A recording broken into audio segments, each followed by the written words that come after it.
He inherited a house no one wanted, a place buried in the ground and labeled unsafe by everyone who passed it. As a former Navy SEAL, he had faced war, but nothing prepared him for a storm that would test an entire town. When modern homes shattered, roofs tore away, and power vanished, this strange house did something unexpected. It stayed silent. It stayed steady. It stayed standing. A loyal German shepherd knew the truth before anyone else and chose where life would survive. This is not a story about a perfect house, but about the one built for the worst day. If stories of faith, quiet strength, and survival matter to you, please like, comment, and subscribe to help us reach our first 1,000 subscribers. The wind arrived first, not as sound, but as pressure. An invisible hand slamming against walls, roofs, and ribs. It howled low, then rose into a shriek that scraped across the neighborhood like metal dragged over concrete. Trees bent until their roots screamed it. Power lines snapped and danced, throwing blue sparks into rain so thick it felt solid. A modern house 2 streets over lost its roof in a single violent breath. Shingles lifted like startled birds, plywood tore free, and then the roof was simply gone, ripped upward and hurled into the dark. Glass followed. Windows exploded outward, not inward, as if the houses themselves were trying to flee.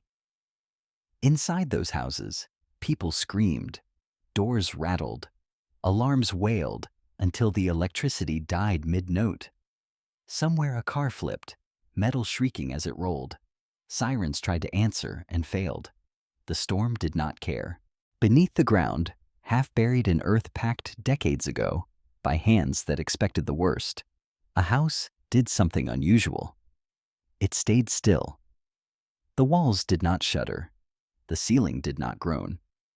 No glass shattered, because there was none to shatter.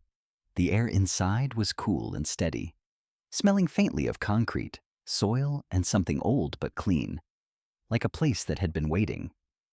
Marcus Hale stood near the center of the room, boots planted wide without conscious thought, as if bracing for an impact that never came.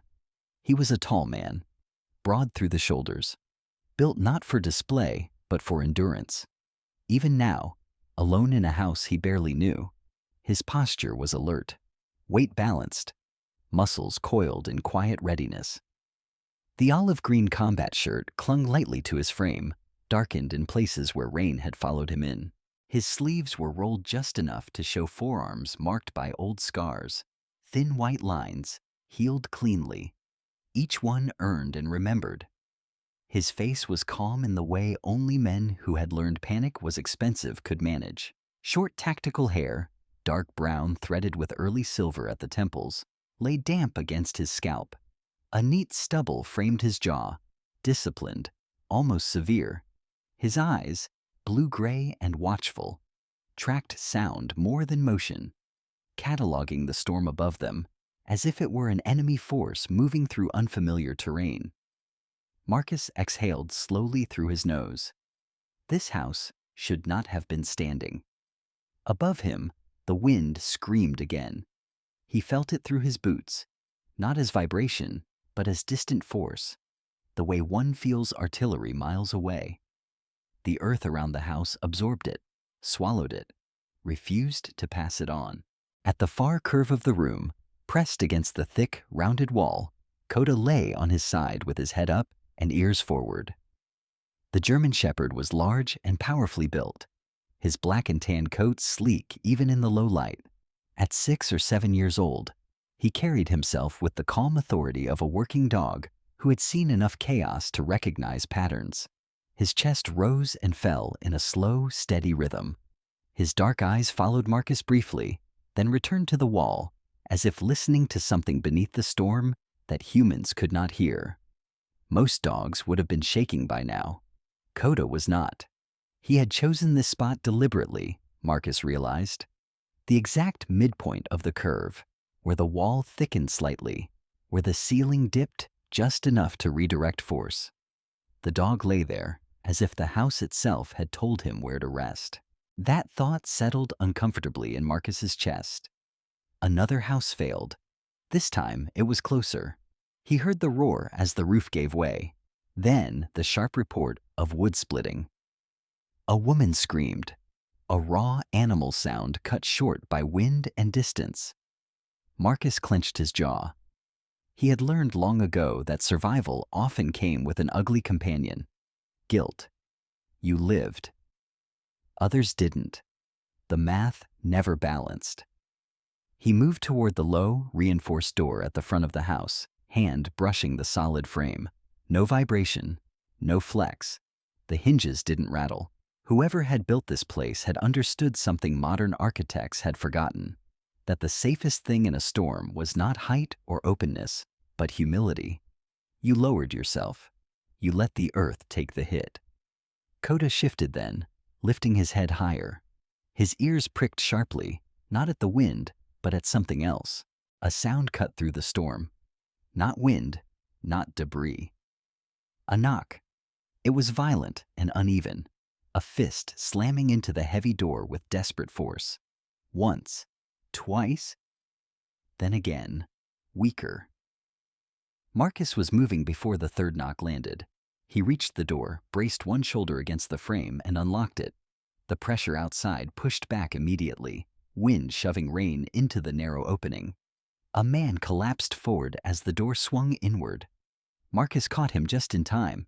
The stranger was bleeding from a gash along his temple, rainwater streaked with red running down his face. He was shaking, breath coming in short, panicked gasps, eyes wide and unfocused. His clothes, too light for this weather, clung to him, soaked and heavy. He smelled of fear and cold, and the sharp metallic tang of fresh injury. "Help," the man rasped, voice barely audible over the storm. "Please." Marcus hauled him inside, slammed the door shut, and dropped the locking bar into place. The wind hit the exterior with a furious howl, then slid away, frustrated. Inside, the silence returned. The injured man stared around him, disoriented. His eyes flicked to the thick walls, the curved ceiling, the absence of windows. He swallowed hard, as if expecting the house to cave in on them at any second. Coda rose smoothly to his feet and approached, tail low but relaxed.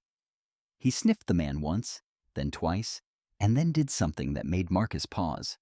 The dog stepped closer and leaned his solid weight gently against the man's shaking legs.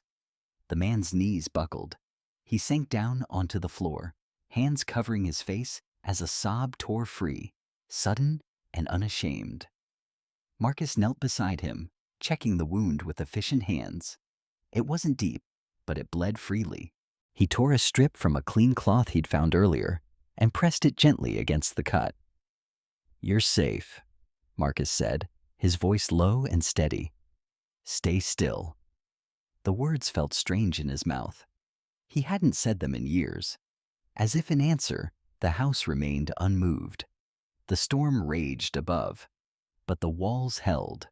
No tremor, no crack, no groan. Coda settled beside the man, pressing his warm flank against him, eyes half-lidded but alert.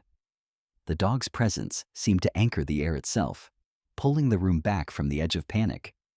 Marcus felt it then, a subtle shift inside his chest, like a door opening somewhere he had kept locked. This place wasn't just shelter, it was something else, something intentional, a sanctuary. Another knock echoed faintly, distant this time. Then another. Somewhere outside, more people were running. More roofs were failing. More modern promises were breaking under pressure. Marcus rose slowly and turned toward the door.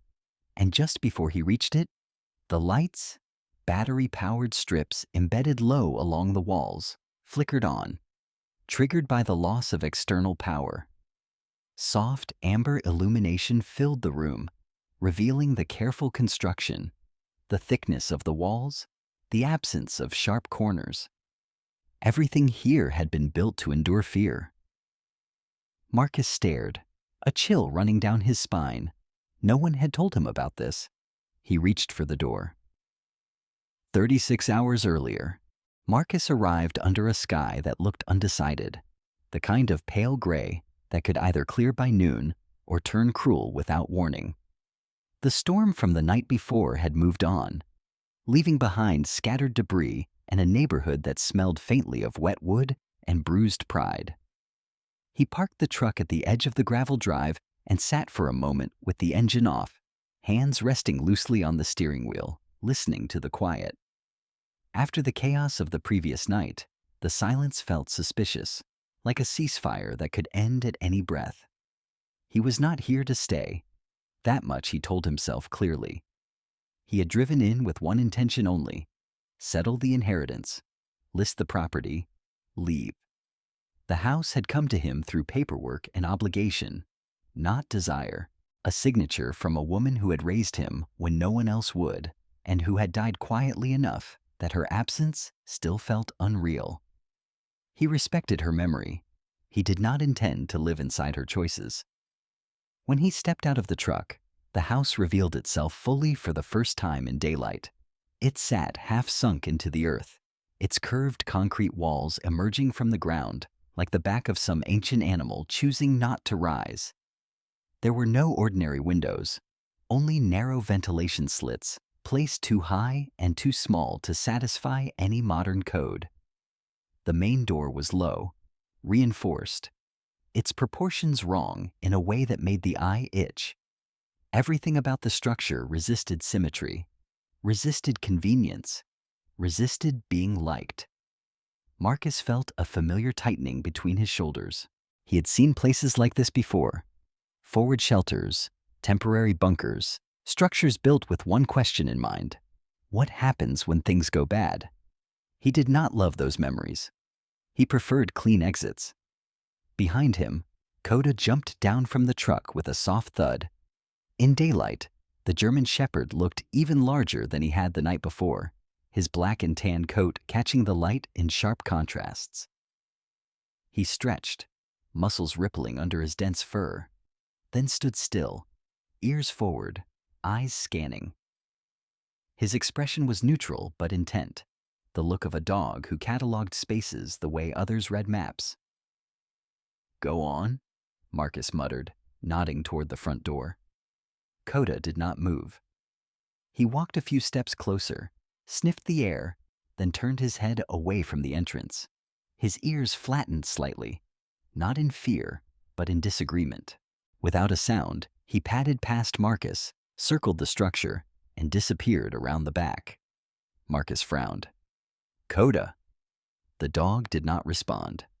A moment later, there was a faint scrape of claws on concrete. Then, nothing. Marcus exhaled through his nose and followed.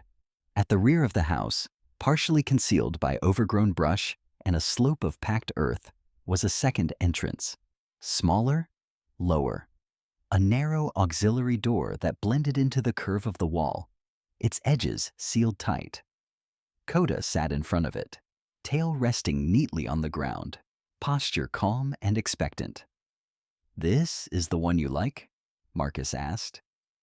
Coda glanced back at him, eyes steady, then looked at the door again. Marcus felt a flicker of irritation, quickly buried under habit. He unlocked the auxiliary door and ducked inside. The interior felt the same as it had during the storm: cool, quiet, composed. Coda followed immediately, relief evident in the way his shoulders loosened as soon as he crossed the threshold. That was the moment a voice spoke behind them. "You came in the right way." Marcus turned. Edith Crowley stood a few yards away, near the low stone boundary that marked her property line. She was smaller than he had expected, thin but upright, her posture earned rather than trained. Her hair, fully silver, was pulled back into a practical knot at the nape of her neck. The lines in her face were deep and unapologetic, etched by years of sun, wind, and watching. Her eyes, light gray, almost colorless, rested on Marcus with quiet scrutiny, not unkind, but unyielding. She wore a heavy cardigan over a plain shirt, sleeves rolled up, hands bare and steady. There was no hesitation in her stance, no nervous energy. She looked like someone who had survived by understanding when not to move. Marcus inclined his head slightly. "Didn't see you there." "I don't usually announce myself," Edith said. Her voice was low, dry, with an edge of wry humor dulled by age. "Name's Edith Crowley. I live next door. Lived here longer than the house, if that tells you anything." She looked past him at the auxiliary door, then at Coda, who met her gaze calmly. "Dog's smart," she added. "Knows better than to rush." Marcus followed her eyes back to the house. "I'm just passing through," he said. "Here to sell." Edith nodded once, as if she had expected that answer. She stepped closer, slow but deliberate, and placed one hand lightly against the curve of the wall. The gesture was intimate in a way that made Marcus uncomfortable, like watching someone touch a gravestone. "This house," she said, "isn't meant for people in a hurry." The words settled between them, heavier than their simplicity suggested. Before Marcus could respond, movement at the edge of his vision drew his attention. A pair of neighbors had paused on the sidewalk across the street, pretending to examine a damaged fence while clearly watching him. One was a younger man, late 20s maybe, wearing a windbreaker and the look of someone who distrusted anything that disrupted his sense of order. The other, a woman with her phone already in hand, whispered something behind her palm. "Risk hole," the man said, not quietly enough. "Should have been torn down years ago," the woman replied. "Someone's gonna get hurt." Marcus felt his jaw tighten. He had worn that look before. The look of being assessed, labeled, dismissed. He turned away from them and back to Edith. "They don't like it," he said. "They don't understand it," Edith replied. "Big difference." Coda shifted then, stepping away from Marcus and padding back toward the auxiliary door. He stopped, sniffed the frame carefully, then sat and looked up, ears alert. For a brief, inexplicable moment, he let out a single low huff. Not a bark, not a growl, but something in between. It echoed softly in the enclosed space. Edith's eyes narrowed. She studied the dog with new interest. "That's odd," she murmured. "He doesn't usually do that." Marcus felt the hairs on his arms rise. "What does it mean?" "It means," Edith said slowly, "that something has changed." She straightened and took a step back. "I should let you get on with your business. Just don't rush your decisions. This place doesn't like that." She turned and walked away, leaving Marcus alone with the house and the weight of her words. By midday, the official notice arrived. The envelope was bright, almost cheerful, its color impossible to ignore. Marcus found it taped neatly to the main door, the one Coda had refused. He peeled it free and scanned the contents. The language was polite, clinical, final. "Structural safety inspection required. Temporarily unsafe for occupancy." He closed his eyes briefly. So it had begun. Inside, Coda lay down near the center of the room again, exactly where he had chosen the night before. Marcus leaned against the wall, the notice crumpling slightly in his hand. He had come to sell a problem. Instead, it seemed the problem had already decided to stay. The official truck arrived just after 9, its white paint too clean for a street still carrying the scars of the last storm.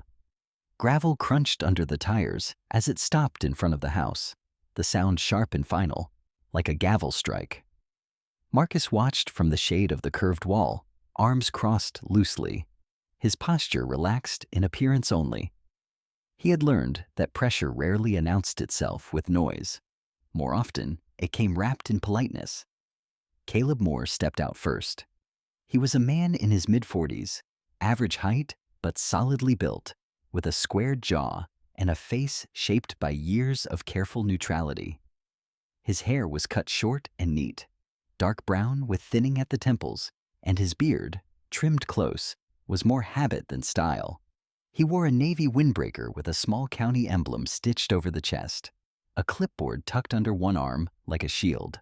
His movements were economical, practiced, as if every step had already been rehearsed in policy manuals and training videos. "Marcus Hale?" Caleb asked, extending a hand. Marcus shook it, grip firm but not challenging. "That's me." Caleb smiled, the professional kind that reached the mouth but not the eyes.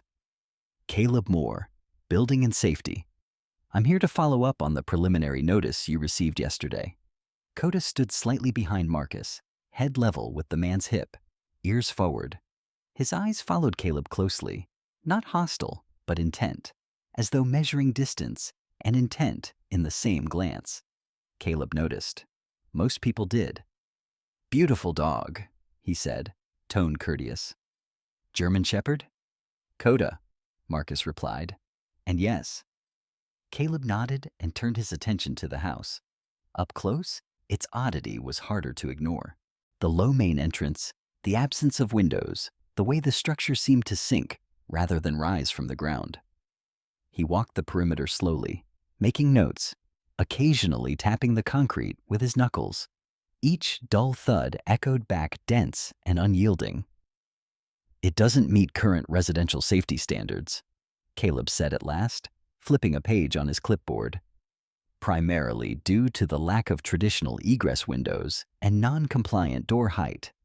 Also, the structure predates several seismic and ventilation codes." Marcus leaned back against the wall. "It's still standing." Caleb hesitated for half a second, then smiled again. "Standing isn't the same as safe." He retrieved a bright red placard from the truck. The color was aggressive, impossible to miss. With careful, almost apologetic movements, he affixed it to the main door.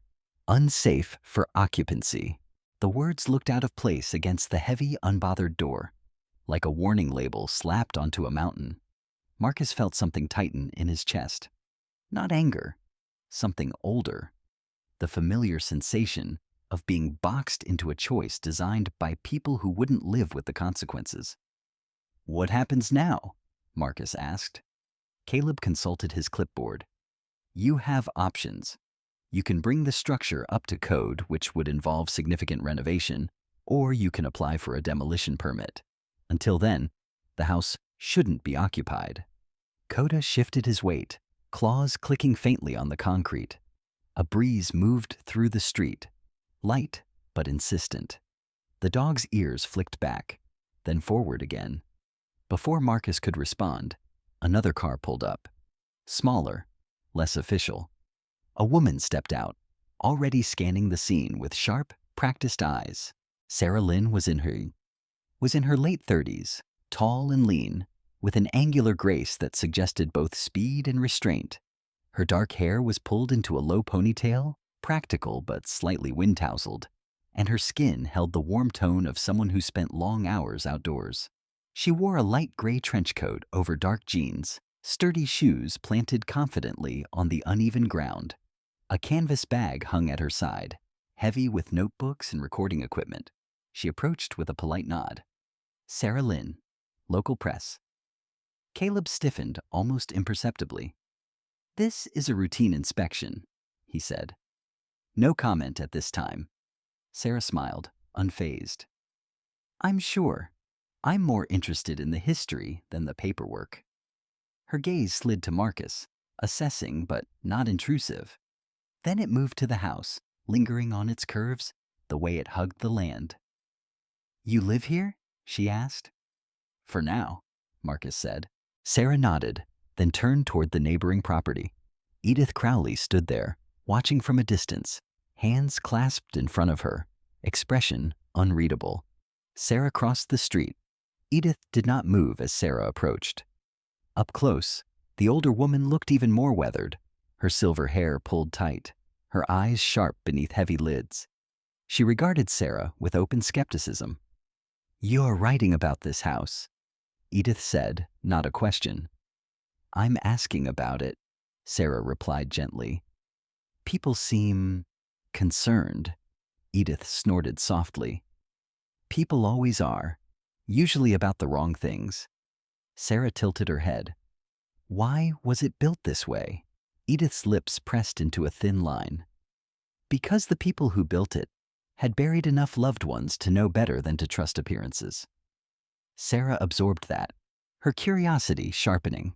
Some neighbors say it's dangerous. They say that because it looks different, Edith said, and because it reminds them that comfort is temporary. Across the street, Caleb finished his documentation and handed Marcus a copy. The paper felt heavier than it should have. Coda began pacing then, slowly at first, nose close to the wall, tracing invisible lines along the joints where concrete met earth. His tail hung low, stiff. Each time a gust of wind swept through, he paused, ears swiveling, body taut. Marcus noticed. He always did. "What is it?" he murmured. Coda did not answer. He circled again, this time stopping abruptly near the rear curve. He lowered his head and pressed his nose against the seam, inhaling deeply. A low sound vibrated in his chest, not a growl, but a warning. Edith looked over sharply, her eyes narrowed.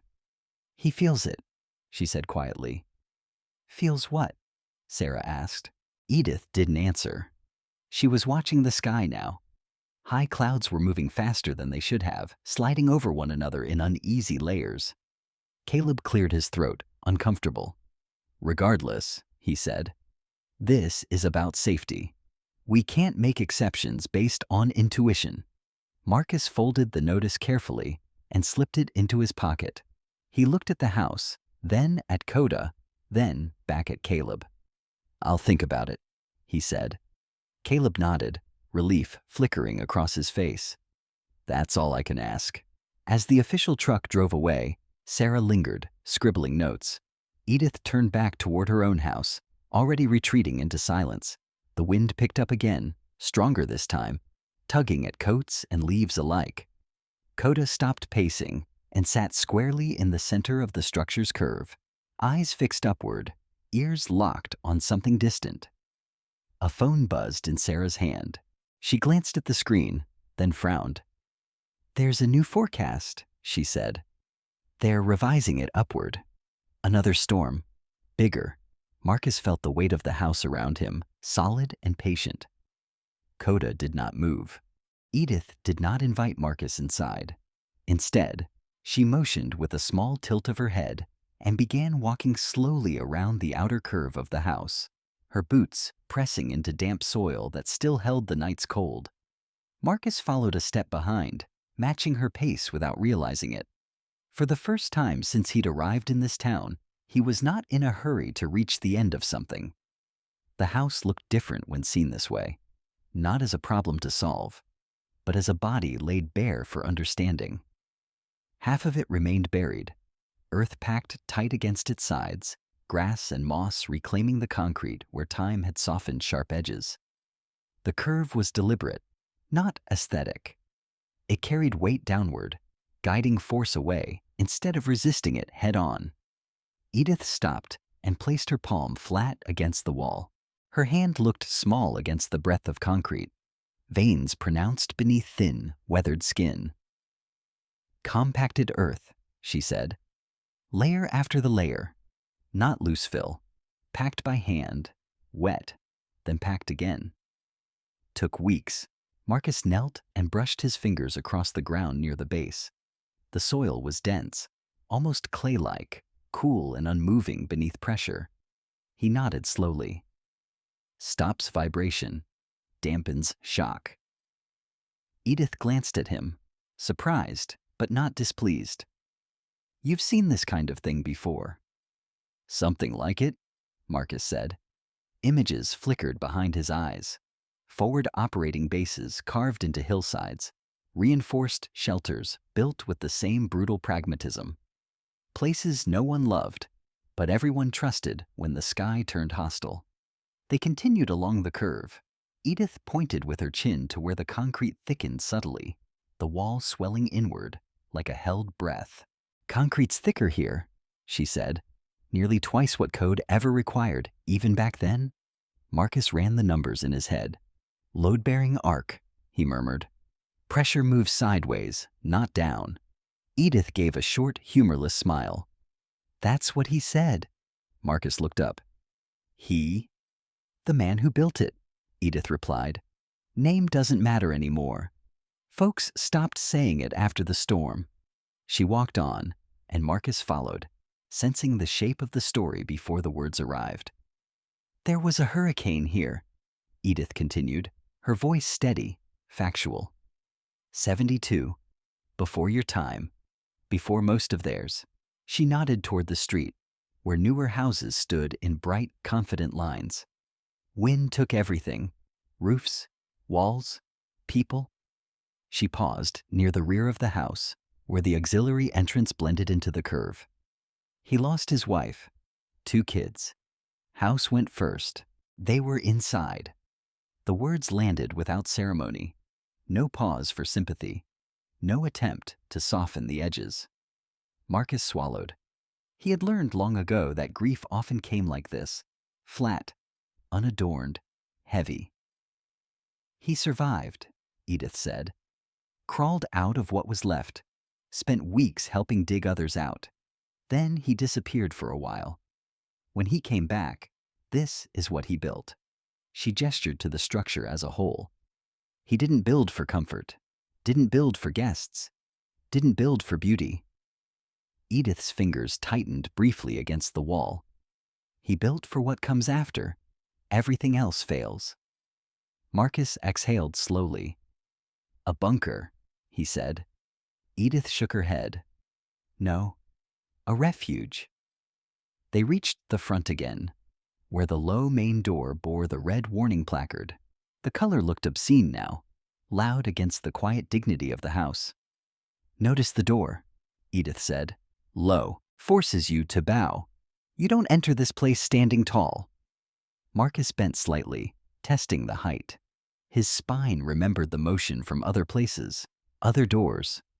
Keeps pressure off the frame, he added, and reminds you you're not in charge. Edith's eyes softened just a fraction. Exactly. A gust of wind swept through the street, stronger than the last. Leaves skittered across pavement. Somewhere, a loose sign clattered against metal. The sky had darkened, clouds layering thick and fast, their movement uneasy. Inside the house, Coda lay exactly where he always did, at the center of the curve, body stretched along the floor, head up. His ears tracked the wind, but his body remained loose, anchored. The dog had not moved since morning. He had chosen this spot and claimed it with the quiet authority of instinct. Marcus stepped just inside the doorway, watching him. He hasn't shifted once.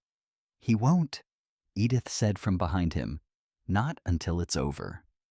That was when it happened. Coda lifted his head sharply and looked not toward the door, but upward, toward the ceiling, toward the earth above it.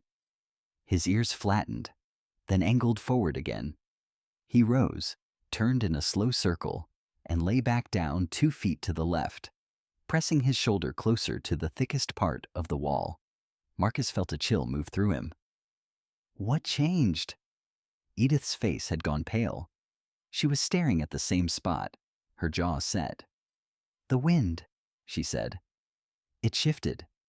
Marcus listened. The sound was subtle, but unmistakable. A change in pitch, a deeper resonance, as if the storm were drawing breath. Edith took a step back. It's early. Marcus straightened. How early? By hours, she replied. Maybe more.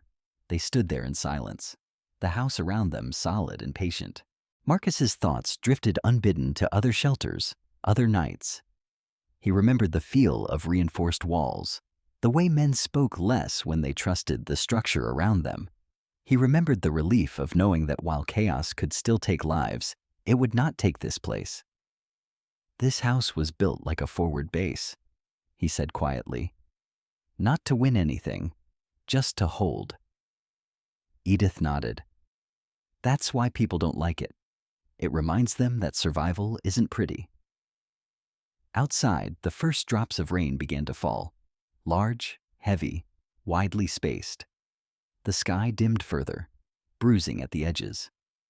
Marcus looked at the red placard on the door, then at Coda, settled and ready. The storm was not supposed to be here yet, but the house, it seemed, had never cared about schedules. The wind did not arrive politely this time. It surged, accelerated, then leaned into the neighborhood with a sustained force that felt deliberate, as if the storm had chosen its target and committed. Trees bent low, branches snapping in sharp reports that echoed between houses. The air thickened, pressing against skin and lungs, stealing the ease from breath. Marcus stood just inside the auxiliary entrance, listening. The sound had changed again, deeper now, heavier. The low freight train rumble he recognized from places where forecasts had failed, and men had paid for believing them. The house answered the pressure by doing nothing at all. No tremor, no complaint. The walls absorbed the assault and passed it into the ground. Across the street, the first modern house lost its roof. It didn't collapse so much as surrender. Shingles lifted in a single sheet, then tore free. Plywood followed, bending, snapping, vanishing into the gray. Rain rushed in through the exposed frame, glass bursting outward as pressure equalized with a violence that sounded like gunfire. Curtains whipped like flags of distress. Somewhere inside, an alarm screamed until the power died. Then another house. Then another. Windows blew in jagged showers. Garage doors buckled inward. The streetlights flickered and went dark, plunging the block into a dim, bruised twilight, broken only by lightning and the pale glow of phone screens. Inside the curved walls, the light strips remained steady. The temperature barely shifted. The air stayed calm. Coda stood now, body rigid, ears locked forward. His hackles lifted along the ridge of his back, not in fear, but in focus. He paced the interior perimeter once, nose skimming the seams where concrete met earth, then returned to the center and sat, eyes fixed on the door. His chest vibrated with a restrained sound, deep and controlled. Marcus checked his watch out of habit, then stilled his hand. Time meant less when the environment took over. He crouched and placed a palm flat against the floor. It was cool, solid, unmoving. Outside, something large struck a fence with a metallic shriek. A car alarm wailed, then cut off abruptly. The wind surged again, stronger, carrying debris like thrown knives. A figure stumbled through the rain at the far end of the street. Then another. People were running now, heads down, arms raised, clothes plastered to their bodies. Some tried doors that wouldn't open. Others pounded on windows already shattered. Caleb Moore emerged from his house 2 doors down, the storm tearing at his windbreaker, as if offended by it. He was barefoot, hair plastered to his forehead, clipboard forgotten. His home, newer than most, proudly renovated, had lost half its roof. Rain poured in sheets through the open wound, soaking furniture, warping walls. Caleb stood in the yard, frozen, staring at the destruction with the stunned expression of a man watching his assumptions fail all at once. Marcus watched him for a beat, then looked away. There would be time for reckoning later. Storms were efficient teachers. A hand struck the auxiliary door. Not hard, not frantic, measured. Marcus opened it. Edith stood there, rain slicking her silver hair against her head, coat darkened with water. She did not shout to be heard. She did not ask permission. Her eyes were sharp and steady, reflecting lightning like polished stone. "Now," she said, voice calm and absolute. "No one's in a hurry anymore." Marcus stepped aside. Edith entered, shaking water from her sleeves with a practiced motion, then paused and placed her palm against the wall. The house answered her touch with the same quiet indifference it gave the storm. "They'll come," she added. "They always do, once the noise convinces them."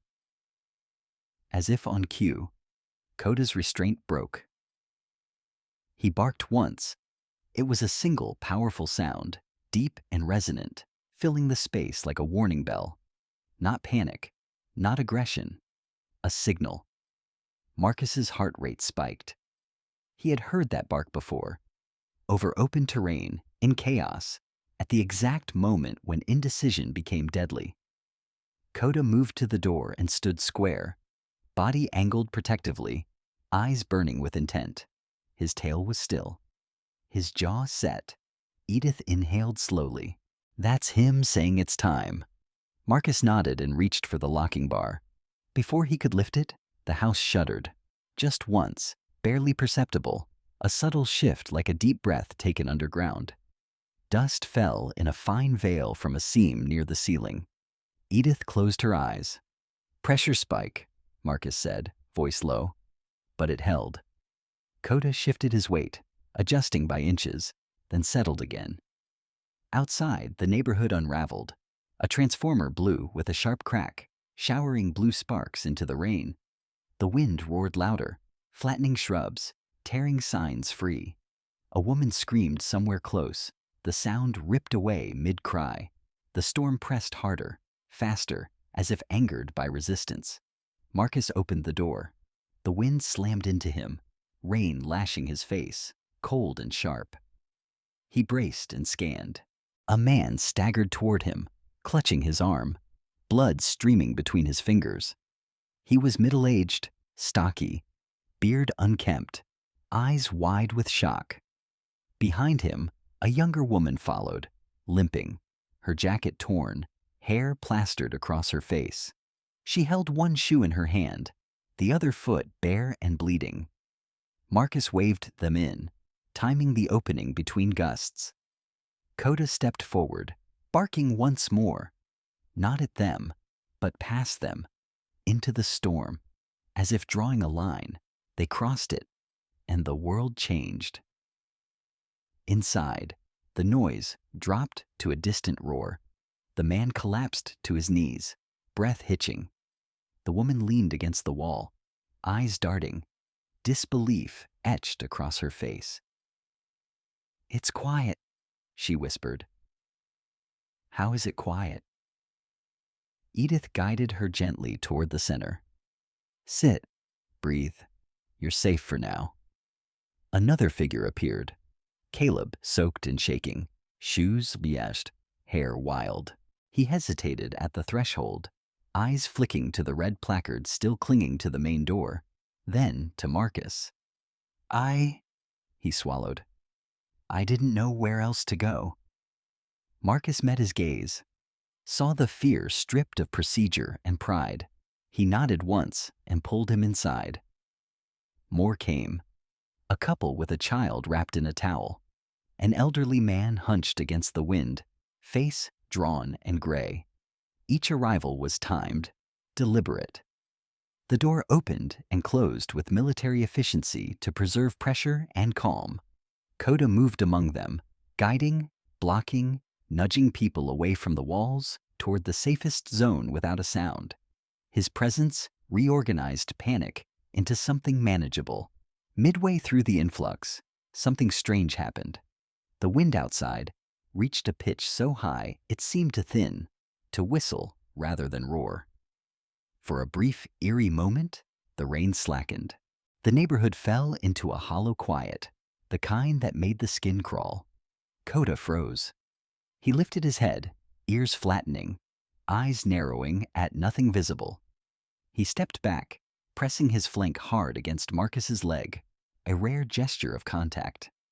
His body trembled, not with fear, but with tension coiled too tight. Edith's voice dropped to a whisper, eyes passing close. Marcus's stomach tightened. He had been through this before. The deceptive lull, the false mercy. "Everyone stay where you are," he said, projecting calm. "Do not move." The silence snapped.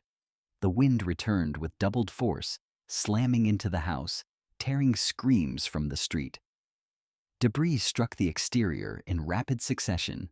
Wood, metal, something heavier. The house absorbed it all, redirecting the violence into the ground. Inside, no one was thrown, no one fell. The child began to cry, thin and frightened. The sound cut through Marcus like a blade, but Coda was already there, lowering himself slowly, allowing the small hands to clutch his fur. The crying softened, then stopped. Minutes stretched. The storm raged, and still, the house held. When the immediate surge eased, Marcus moved back to the door. Another knock sounded, weak, uneven. He slid the bar free. The storm did not end all at once. It loosened its grip slowly, reluctantly, like a beast circling back to see if its work was finished. Wind still pressed against the buried walls, but the force had changed. Less rage now, more exhaustion. Rain softened into a steady fall, then into scattered drops that tapped against the earth above like cautious fingers. Inside the house, time stretched. People sat where they had been guided, clustered near the center of the curved structure. The first thing they noticed was the quiet, not the absolute silence of safety, but the muted calm of something holding firm while the world outside broke itself apart. The roar of the storm was distant here, filtered and dulled, as if heard through layers of memory rather than air. The second thing they noticed was the temperature. It neither rose nor fell. No biting cold crept into bones, no suffocating heat built with panic. The air stayed steady, cool but kind, wrapping around them evenly. A middle-aged woman with rain-darkened hair pressed a trembling hand to the wall and let out a breath she hadn't realized she'd been holding. "It feels normal," she said softly, disbelief threading her voice. Marcus stood near the auxiliary door, back against the curve, eyes moving constantly. He cataloged people the way he once had squads: who was breathing too fast, who sat too still, who might collapse when the adrenaline wore off. His posture remained relaxed, but his awareness never dimmed. He had learned long ago that survival did not announce itself. It demanded attention until the very end. Coda moved among them without sound. The German shepherd's presence shifted the room in subtle ways. He guided with his body, nudging gently at calves, blocking paths with calm authority, redirecting the flow of frightened people away from the outer edges and toward the thickest part of the structure. He led the elderly man, thin, hunched, eyes clouded with shock, by walking just ahead of him, pausing every few steps to ensure he followed. When the man faltered, Coda stopped and waited, patient as stone. A young woman with a wrapped ankle leaned too heavily against a wall. Coda intercepted her, stepping between her and the curve, turning his broad shoulder into a support until Marcus could guide her back toward the center. The dog's eyes never left the room for long. He watched everything, absorbed everything, and acted only when needed. It was not obedience. It was judgment. Sarah Lynn stood slightly apart, her back to one of the thicker interior supports. She had removed her trench coat and folded it neatly over her arm, sleeves rolled up, hair loosened from its tie and falling in dark strands around her face. Her skin was pale now, washed clean by rain and fear, but her eyes were sharp, observant. She held her phone loosely at her side, screen dark. She did not film. She watched. She noticed how people's shoulders lowered inch by inch, how voices dropped, how the child clinging to Coda's fur began to trace idle patterns instead of gripping in terror. She noticed the absence of hysteria where it should have bloomed. The house itself seemed to teach restraint. Caleb Moore sat on the floor near the center, knees drawn up, his windbreaker discarded and forgotten. His beard was darker with moisture, his face slack with a mixture of shock and dawning comprehension. He stared at the concrete beneath his hands, fingers splayed as if expecting it to vanish. "I marked this unsafe," he murmured, not to anyone in particular. His voice cracked on the last word. Marcus heard him, but did not respond. This was not the moment for absolution. Outside, something collapsed with a long, drawn-out groan. The sound carried through the ground rather than the air, a low vibration that made several people flinch. Koda froze mid-step, ears snapping forward. He held still until the tremor passed, then resumed his slow circuit as if nothing had happened. Edith Crowley sat against the inner wall, hands folded in her lap, posture straight despite her age. Her coat lay beside her, damp but forgotten. Her silver hair had come loose from its knot, framing her face in soft disorder. She watched the room with quiet satisfaction, though no smile touched her lips. "They always look surprised," she said, her voice low and dry, as if safety should announce itself with lights and noise. Sarah glanced toward her. "You knew this would happen." Edith did not answer immediately. She tilted her head, listening, not to the storm, but to the house itself. "I knew it would hold," she said finally. "That's all." Midway through the waiting, something unexpected occurred. The lights flickered, not off, but dimmer, then steadier again. A collective murmur rippled through the room. Marcus straightened, hand lifting slightly in a calming gesture. "Battery shift," he said. "Normal." But Koda had stopped. He stood at the exact center of the structure, head lifted, body angled not toward the door, but toward the ceiling. His ears flattened, his tail went still, and a low sound resonated in his chest. Not a growl, not a bark, but something that carried tension like a wire pulled tight. Edith's eyes sharpened. She rose with effort, leaning on the wall for balance. "That's not the wind," she said. Marcus listened harder. Beneath the fading roar of the storm, there was another sound, a faint, rhythmic creak, like pressure redistributing through earth. The house answered with silence, but the ground above shifted, settling after hours of abuse. A young man near the edge whispered, "Is it going to cave in?" Koda turned his head slowly and looked directly at him. Then, deliberately, the dog lay down, flat, relaxed. His chin rested on his paws. His breathing slowed. The effect was immediate.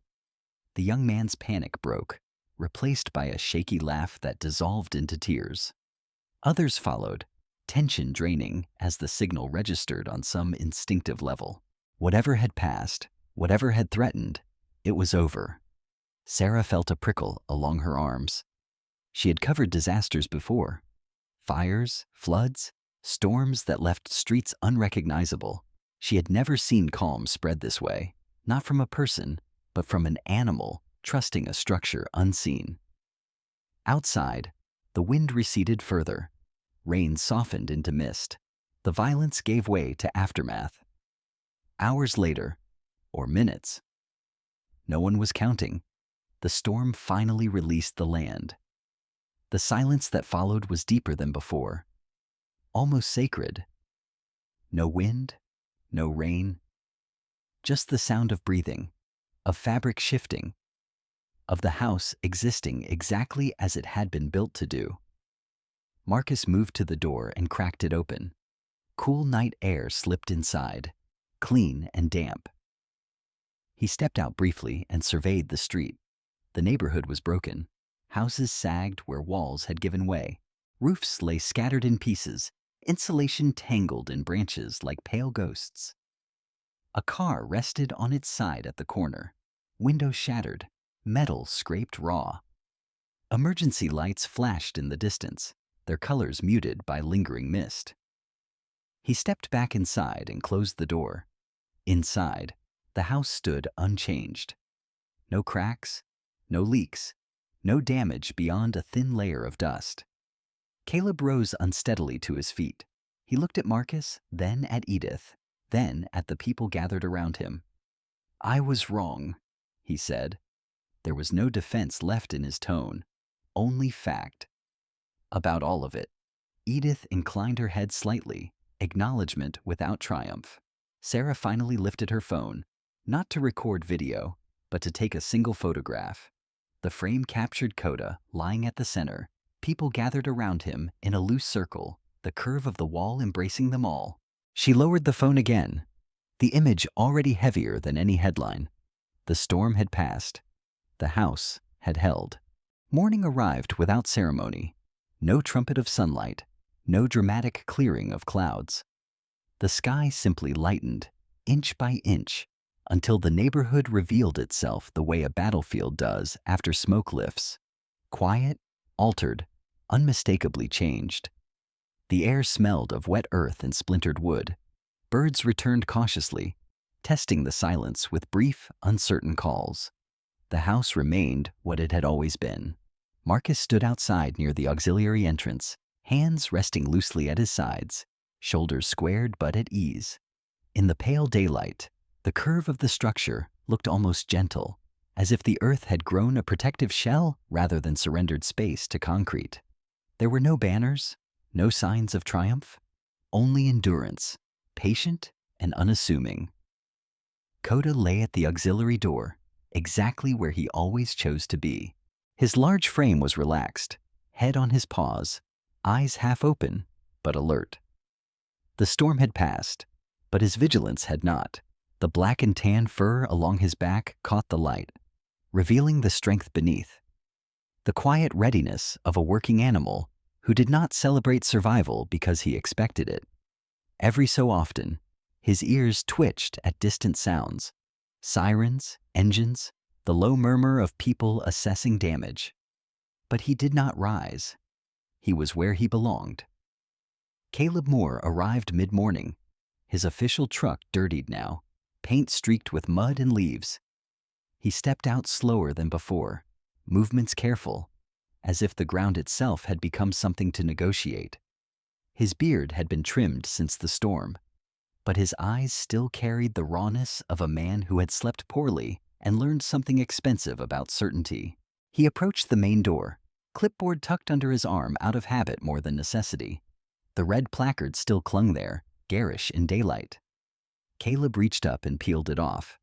The sound of adhesive giving way was small but decisive. He folded the sign once, then again, and slipped it into his jacket pocket like a private apology. He did not replace it with anything else. "I filed the report," he said, turning to Marcus. "Structure classified as non-standard but resilient. Recommended status, emergency shelter, limited use, no replication." Marcus nodded. He had expected nothing less. "No replication," he echoed. Caleb hesitated. There's already talk. People asking why more houses aren't built this way. Marcus looked at the curve of the wall, at the way grass already leaned back toward it. Because most people don't want to live like they're preparing for the worst. Caleb gave a rueful smile. "That's the line I used to say. I won't anymore." They stood in companionable silence for a moment, watching a crew down the street right an overturned car. The neighborhood moved slowly, cautiously, like a body testing its own bruises. Across the way, Sarah Lynn spoke with a cameraman, her posture straight, her movements restrained. She wore a clean jacket now, hair neatly tied back, but the marks of the night still lingered in the shadows beneath her eyes. When she noticed Marcus watching, she excused herself and crossed the street. "I'm getting pressure," she said, not bothering with preamble. "Editors want a feature, the house that survived, the miracle structure." "And?" Marcus asked. She met his gaze steadily. "I told them no spectacle, no diagrams, no how-to, just context. That won't satisfy them." "No," Sarah agreed. "But it'll let people draw their own conclusions." She glanced toward Edith Crowley's house. The older woman stood on her porch, hands resting on the railing, posture as straight as ever. Her silver hair had been brushed back into order, but the lines in her face looked deeper in daylight, carved by a life that had never asked permission to be hard. Sarah took a breath. "Would she talk to me?" Marcus didn't answer. He didn't need to. Edith had already turned away. Sarah watched her go, then nodded once to herself. "Some stories," she said quietly, "don't belong to the public." She left without another word, her footsteps measured, respectful. By afternoon, word had spread, not loudly, not virally, but in the way truths do when they don't need help. People passed by the house and slowed. Some stopped at a distance, studying the curve, the low doors, the absence of glass. A few whispered, a few shook their heads. No one knocked. Inside, the house felt unchanged, cool, balanced, as if the storm had been no more than a test it had expected. Marcus walked the interior once, slow and deliberate. He touched the walls, felt the thickness beneath his palm. He remembered other places built to hold, places where men waited out nights that never quite ended. He had left those behind, thinking he was done with that kind of living. He had been wrong. Edith found him near the auxiliary entrance as the sun dipped lower, light slanting soft and gold across the earth-packed ground. "They'll try to make it a model," she said, not accusing, simply stating fact. "Eventually." "I won't let them," Marcus replied. She studied him, eyes sharp and assessing, then nodded. "Good." He looked at her then, really looked. At the lines time had drawn with unsparing honesty, at the strength that had nothing to prove. "I'm not selling," he said, "and I'm not changing it. Not to make it prettier, not to make it easier." Edith's mouth curved into something like a smile. "I hoped you'd say that."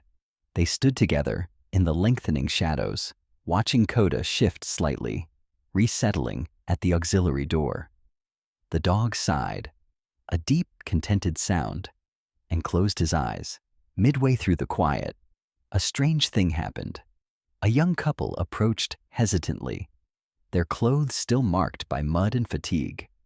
The woman carried a thermos. The man held a small potted plant, leaves bent but alive. They stopped several yards away, unsure. Marcus met them halfway.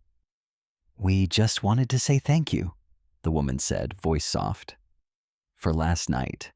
She held out the thermos. "Coffee. It's not much." Marcus accepted it, nodding once. "You're welcome." The man set the plant carefully on the ground near the curve of the wall.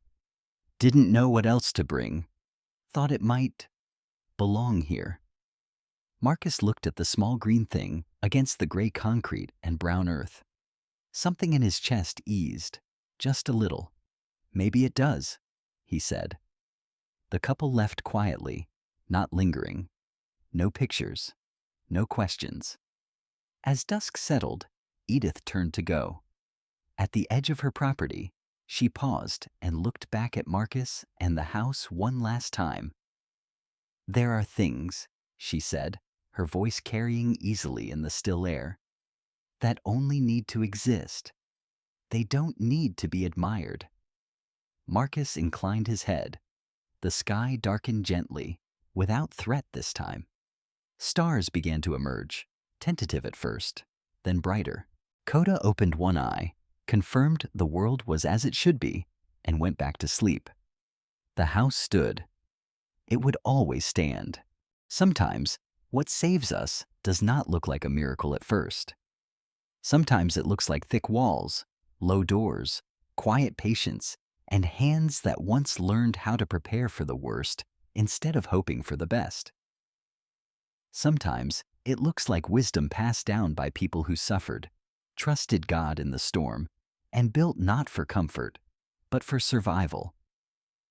In the Bible, Jesus spoke of the house built on rock, not admired, not fashionable, but standing when the floods came.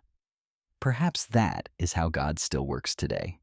Not always through spectacle, but through quiet preparation, through people who choose responsibility over pride, and through love that shows up before disaster, not after applause. In our daily lives, we often rush. We choose what looks good, what feels easy, what wins approval. But safety, faith, and true care are often hidden, until the moment we need them most.